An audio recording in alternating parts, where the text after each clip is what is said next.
नमस्कार दोस्तों, आपका एक बार फिर से स्वागत करते हैं आपके अपने channel trending topics and more यानी TTM में। आज हम बात करने जा रहे हैं यूनिफाइड पेमेंट इंटरफेस यानी UPI में 1 अगस्त से होने वाले बदलाव के बारे में, जिसमें विभिन्न मोबाइल UPI ऐप्स जैसे गूगल पे, फोन पे और पेटीएम के उपयोगकर्ता के दैनिक जीवन में 1 अगस्त से UPI पेमेंट के दौरान क्या बदलाव आ रही है और इससे उनके जीवन कैसे प्रभावित होंगे। तो वीडियो को ज्यादा लंबा ना करते हुए चलिए शुरू करते हैं।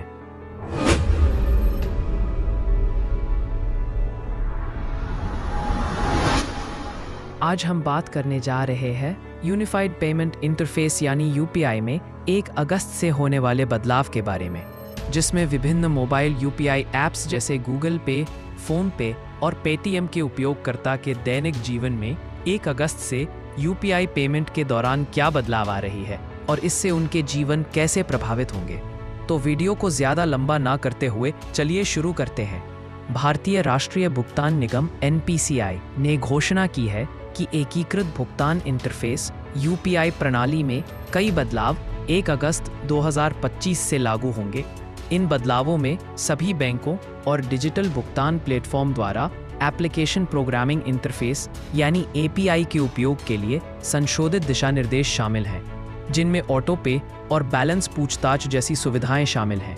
इन बदलाव का मुख्य उद्देश्य UPI सेवाओं में स्थिरता लाना और दक्षता को बढ़ाना है, खासकर ऐसी जगह में जहां उच्च ट्रैफिक होने के कारण UPI से पेमेंट करने में समस्याएं आती है।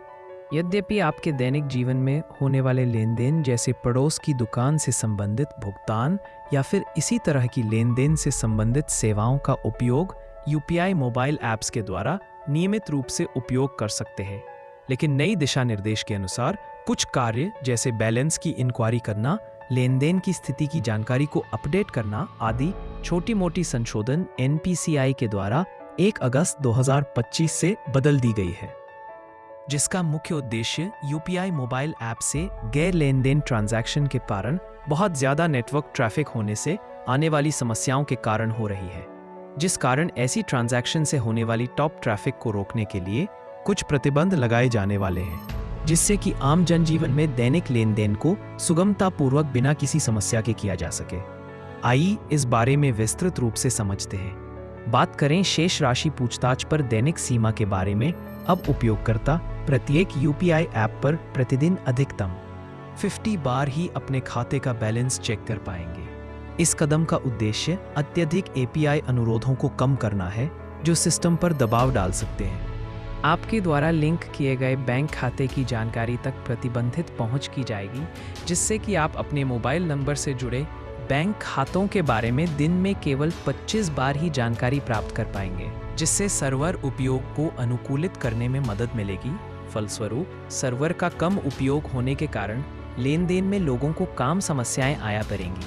ऑटो डेबिट के लिए निश्चित समय विंडो में भी बदलाव कर दी गई है, जिसमें अब विभिन्न प्रकार के सब्सक्रिप्शन जैसे नेटफ्लिक्स, म्यूचुअल फंड, SIP आदि के रिकरिंग पेमेंट्स, जो कि स्वतः भुगतान हो जाया करते थे, में अब केवल कम ट्रैफिक वाले घंटे के दौरान ही संपादित किए जाएंगे, जिसमें सुबह 10 बजे से पहले, दोपहर 1 बजे से शाम 5 बजे के बीच या रात के 9 बजे के बाद ही ऐसे सेवाओं से संबंधित ऑटो डेबिट की प्रक्रिया को संपादित किए जा सकेंगे, जिससे कि वर्तमान समय में लोगों को UPI से संबंधित होने वाली समस्याओं से निदान दिलाया जा सके।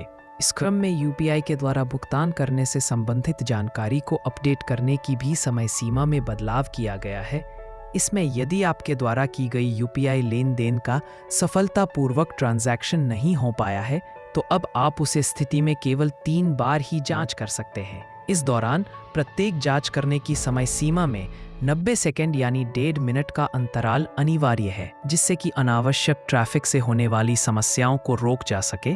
ये उपाय UPI बुनियादी ढांचे पर लेन देन को आसान बनाने और विशेष रूप से व्यस्त उपयोग अवधि के दौरान मंदी या सेवा व्यवधान के जोखिम को कम करने के लिए तैयार किए गए हैं। अब बात करते हैं कि आखिर ये सुधार क्यों लागू किए गए। तो यूनिफाइड पेमेंट इंटरफेस यानी UPI में होने वाले बदलाव का मुख्य कारण देश भर में हर महीने लगभग 16 अरब UPI लेन देन होने के कारण इस प्रणाली पर दबाव बढ़ रहा है। माह अप्रैल और मई के दौरान यूपीआई सेवाओं में अचानक होने वाले समस्याओं के कारण देश भर में बड़ी संख्या में उपयोग कर रहे यूपीआई उपयोगकर्ताओं को प्रभावित किया है। फलस्वरूप एनपीसीआई के द्वारा यूपीआई ऐप में बदलाव किए गए हैं। एनपीसीआई के अनुसार इन समस्याओं का एक बड़ा हिस्सा बार बार एपीआई अनुरोधों जैसे बार बार बैलेंस चेक करना या एक ही लेनदेन पर कई बार स्टेटस रिफ्रेश के कारण होने वाले अत्यधिक ट्रैफिक से उत्पन्न होता है। ये बार बार होने वाली गतिविधियां यूपीआई इंफ्रास्ट्रक्चर पर अनावश्यक भार डालती हैं, जिसे हाई लेवल शुरू सिक्योरिटी की आवश्यकता होती है। तो यूपीआई में 1 अगस्त 2025 से होने वाले बदलाव से संबंधित वीडियो को यही विराम देते हैं और मिलते हैं फिर से किसी नए टॉपिक के साथ। वीडियो पसंद आई हो तो लाइक एवं कमेंट जरूर करें और दोस्तों के साथ शेयर करें। साथ ही चैनल को सब्सक्राइब करना बिल्कुल ना भूलें। तब तक के लिए धन्यवाद। जय हिंद, जय भारत।